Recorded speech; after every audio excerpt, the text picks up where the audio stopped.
സഹൃദയരെ നമുക്ക് വാർത്തകളിലേക്കും വർത്തമാനത്തിലേക്കും തിരികെ വരാം. ഉഷാറിലെ എല്ലാവരും മിൽമയെക്കുറിച്ച് കാര്യം പറയാനുണ്ട്. മിൽമ തിരുവനന്തപുരം മേഖലാ യൂണിയനിലെ ജീവനക്കാരുടെ അനിശ്ചിതകാല സമരം തുടങ്ങി. ഇന്ന് രാവിലെ 6 മണിക്ക് ശേഷം പാൽ വിതരണം ചെയ്തിട്ടില്ല. വിരമിച്ച MD-ക്ക് കാലാവധി നീട്ടി നൽകിയതിനെതിരെയാണ് സമരം. ജിബിൻ ഉണ്ട് വിശദാംശങ്ങളുമായി. നമുക്കൊപ്പം ജിബിൻ, ഗുഡ് മോർണിംഗ്. അനിശ്ചിതകാലത്തേക്കുള്ള സമരം ആരംഭിക്കുന്നു എന്നാണ് സമരക്കാർ പ്രഖ്യാപിച്ചിട്ടുള്ളത്. ഇതുമായി ബന്ധപ്പെട്ട് എന്തെങ്കിലും ചർച്ച ഇന്ന് 2 മണിക്കോ മറ്റോ ഒരു ചർച്ചയുണ്ട് എന്ന് മനസ്സിലാക്കുന്നു. ആ ചർച്ച പരാജയപ്പെട്ടാൽ തുടർന്നുള്ള ദിവസങ്ങളിൽ ഈ പാൽ വിതരണത്തെ ഇത് കാര്യമായി ബാധിക്കില്ലേ എന്നുകൂടി ഒരു ആശങ്കയുണ്ട്.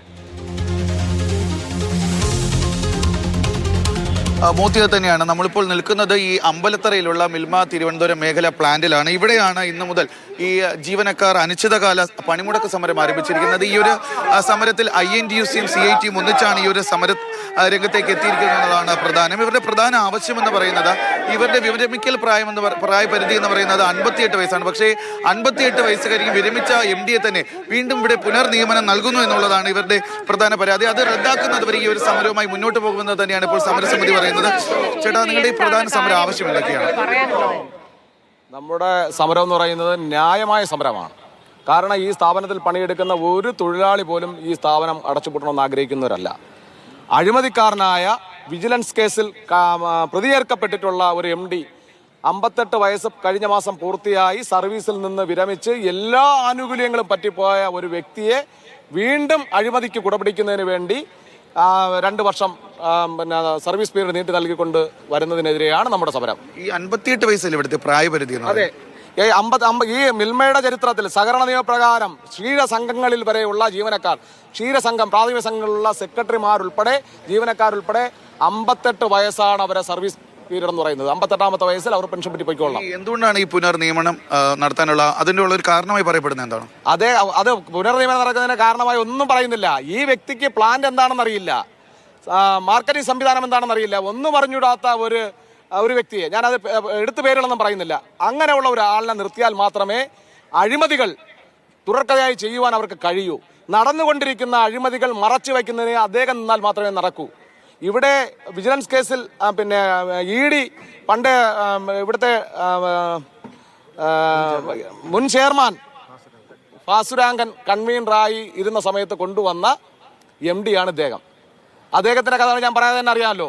ആ സമയത്ത് നടന്ന ഒട്ടനവധി അഴിമതി കഥകളുണ്ട് ഇവിടെ. അതിനെല്ലാം മൂടി വയ്ക്കുന്നതിന് വേണ്ടി മാത്രമാണ് ഇദ്ദേഹത്തിനെ കൊണ്ടുവരുന്നത്.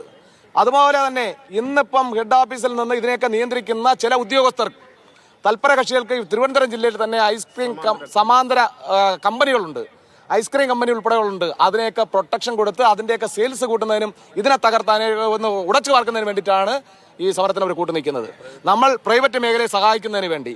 നമുക്ക് തന്നെ അറിയാം, ഈ സ്ഥാപനത്തിൽ എന്ന് പറയുന്നത് നമുക്ക് കേരള ചരിത്രത്തിൽ തന്നെ അറിയാം, PSC വഴി നിയമനം ലഭിച്ച എത്രയോ ഉദ്യോഗാർത്ഥികൾ അവർക്കൊരു ജോലി കിട്ടുന്നതിന് വേണ്ടി സെക്രട്ടേറിയറ്റിന് നിറയിൽ ചേര പ്രദർശനവും മുട്ടിലഴയും ചെയ്യുന്ന ചരിത്രം നമ്മൾ കേട്ടിട്ടുണ്ട്, ഒരു ജോലിക്ക് വേണ്ടി.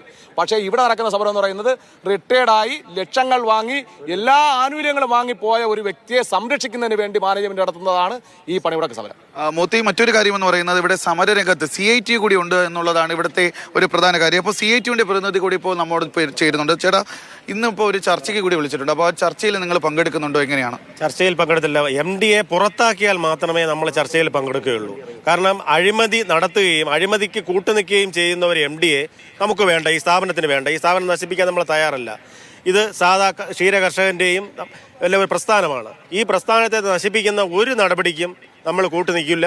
അത് കൂട്ടുനിൽക്കുന്ന വേറെ പല പ്രസ്ഥാനങ്ങളും കാണുമായിരിക്കും, പക്ഷെ നമ്മൾ കൂട്ടുനിൽക്കില്ല. അതുകൊണ്ട് എത്രയും പെട്ടെന്ന് MD-യെ പുറത്താക്കിയാൽ മാത്രമേ നമ്മൾ ഒരു ചർച്ചയ്ക്ക് തയ്യാറാവുകയുള്ളൂ. ഈ സമരസമിതിയുടെ മുന്നോട്ടുള്ള തീരുമാനങ്ങൾ എന്തൊക്കെയാണ്? തീരുമാനങ്ങൾ ഇന്നിപ്പോൾ ഈ മേഖലാ യൂണിയനിലാണ് സമരം നടക്കുന്നത്.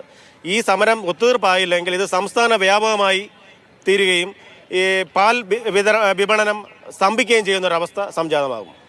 മോത്തി, അതായത് ഇന്ന് ഉച്ചയ്ക്ക് 2 മണിക്ക് ഇവരുമായി ഒരു ചർച്ചയ്ക്ക് വിളിച്ചിട്ടുണ്ടായിരുന്നു. പക്ഷേ ചർച്ചയിൽ പങ്കെടുക്കേണ്ടതില്ല എന്നുള്ള ഒരു തീരുമാനത്തിലാണ് ഇപ്പോൾ സംയുക്ത സമരസമിതി എത്തി നിൽക്കുന്നത്. അതായത് ഈ MD-യെ പ്രായപരിധി കഴിഞ്ഞ MD-യെ വീണ്ടും പുനർനിയമനം, ആ ഒരു വിഷയം, MD-യെ പുനർനിയമിക്കുന്ന ആ ഒരു പരിപാടി പൂർണ്ണമായി പ്രായപരിധി കഴിഞ്ഞ MD, അതായത് റിട്ടയർമെന്റിന് ശേഷം വീണ്ടും എല്ലാ ആനുകൂല്യങ്ങളും പറ്റിയ ആളിനെ വിജിലൻസ് കേസിൽ വരെ പെട്ടിട്ടുള്ള ഒരാളാണ്, അഴിമതിക്കാരനാണ് എന്നാണ് വളരെ പച്ചയായി അവരൊക്കെ പറയുന്നത്. എന്നിട്ടും തുടരാൻ അനുമതി കൊടുക്കുക, തുടർന്ന് ആ സ്ഥാനത്തേക്ക് തന്നെ ഇരുത്തുക എന്ന് പറയുന്നതിൽ ശക്തമായ പ്രതിഷേധമാണ് ഭരണ അനുകൂല തൊഴിലാളി സംഘടനയ്ക്ക് അടക്കമുള്ളത്.